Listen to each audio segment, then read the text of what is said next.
Os corais gospel das igrejas americanas desempenham um papel significativo na revelação de grandes cantores da música internacional. Nos Estados Unidos, as igrejas têm uma longa tradição de corais gospel, que são grupos musicais compostos por membros da congregação que se unem para louvar e adorar a Deus através da música. Esses corais se tornaram conhecidos por sua energia contagiante, harmonias vocais impressionantes e poderosas performances. E hoje vamos falar de 4 cantores internacionais que iniciaram sua carreira musical na igreja mandando muito. Mas antes, dá um like nesse vídeo e se inscreva no canal para não perder os próximos conteúdos. Além de fornecer uma plataforma para revelar talentos musicais, os corais gospel das igrejas americanas também influenciaram e enriqueceram o cenário musical internacional. Eles trouxeram elementos únicos e emocionantes para a música, como arranjos vocais complexos, harmonias ricas e a fusão de diferentes estilos musicais como o jazz e o soul. Vamos para a nossa lista? Whitney Houston. A icônica Whitney Houston começou sua carreira na música gospel cantando no coral da igreja onde seu pai era pastor.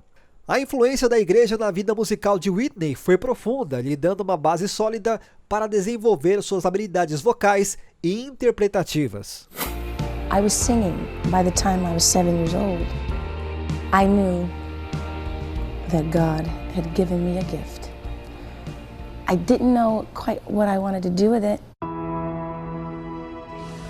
My mother and father raised us with the fear of God. But I loved church. It was family. It was always, praise the Lord, how you doing? God bless you, child. Praying for you. How you doing in school? It was a family thing, you know? It was a sense of belonging. And the singing, the praise, the joyful noise we made unto God was amazing. Guide me, O thou great Jehovah. Feed me till I want no more. Aretha Franklin. Conhecida como a Rainha do Soul, Aretha começou a cantar na igreja ainda criança. Sua voz única e poderosa ganhou destaque nos corais gospel e ela logo se tornou uma figura reverenciada nesse cenário antes de conquistar o sucesso internacional com hits inesquecíveis. Where I sit when I come to church. This is my seat. Don't sit in my seat. If you got your house on a solid rock.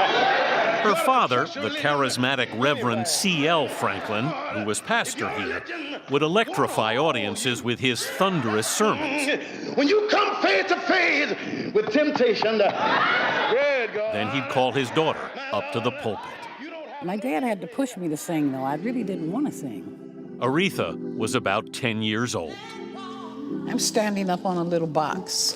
You were in a box? Yeah, the pulpit was too high, so they put a little box next to the pulpit. Yeah. I never knew just how he came, oh, to love me so. John Legend.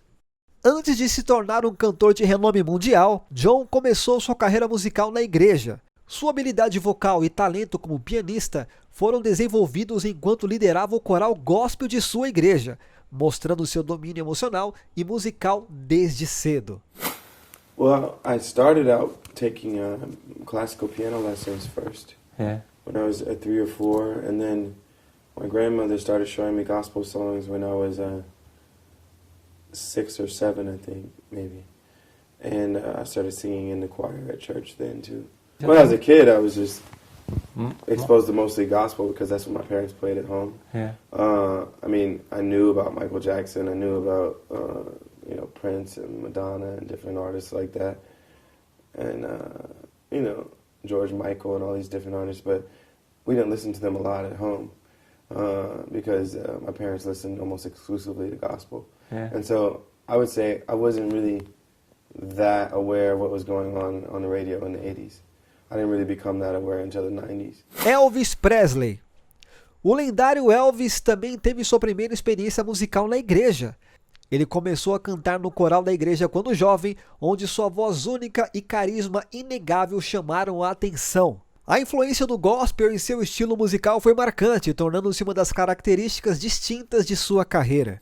Though his most ardent fans felt he could do no wrong, Elvis was well aware of his shortcomings and grew increasingly uncomfortable with the adulation lavished upon him. We were in Notre Dame playing a show at the arena there at the college, and right in the middle of the show, across the very center of the arena, a bunch of girls had bought the center seats all the way across. It was a long row, and in between songs, in the middle of the show, they picked their moment, and they all stood up, and across the center of the arena was this huge banner that said, "Elvis, you're the king." And Elvis just stopped and went, "No, Jesus Christ is the king." And they just sat down immediately, totally embarrassed, and then we went on to the next song.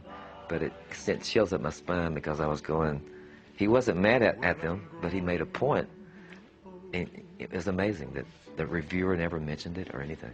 But I will never forget it. It was a big moment for me. Had he lived and become healthy, Elvis could very well have got into, for the first time, gospel music. And maybe he would have been the first contemporary Christian singer. Because in a sense, you look back at those records, especially the last one, He Touched Me, when he sort of exposed the whole world to Bill Gaither and to Andre Crouch, to Mile and Lefevre, all those great tunes.